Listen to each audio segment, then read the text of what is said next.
За Оросын албаны улсаас эхэлсэн цаг агаарын тэсгэм хүүтэн за бүр аюултай гэж хэлж болох уус урсгал одоо манай орныг дайран өнгөрч байна. За энэ амралтын өдрүүдэд бол бидний ойрын хэдэн жилд үзээгүй тэсгэм хүүтэн байсныг хүмүүс бас мэдэж байгаа хаа. За тухайлбал өчигдөр орой гэхэд Улаанбаатар хотод хасах 34-өөс 36 градус байсан бол шөнөдөө бараг 39-40 градус хүрсэн баг.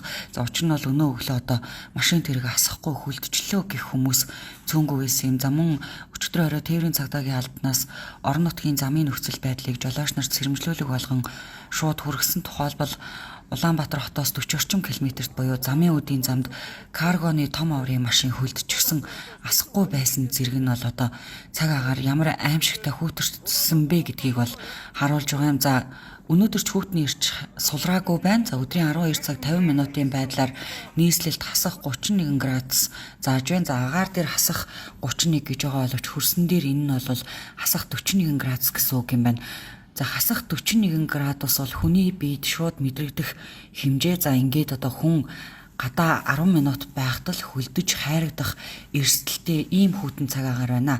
За ер нь бол одоо энэ хүүтэн урсгал ингээд Солонгос, Японыг чиглээд манай орныг дайран өнгөрч байгаа боловч өнөө маргааштай бол хүүтний ирж төдийлөн сулрахгүй хүүтэн хэвээр байна. За тийм учраас гадаа болж өгвөл олон цагаар олон минутаар гарахгүй байх, хүүхдүүдэд тоглоулахаар гарахгүй байх.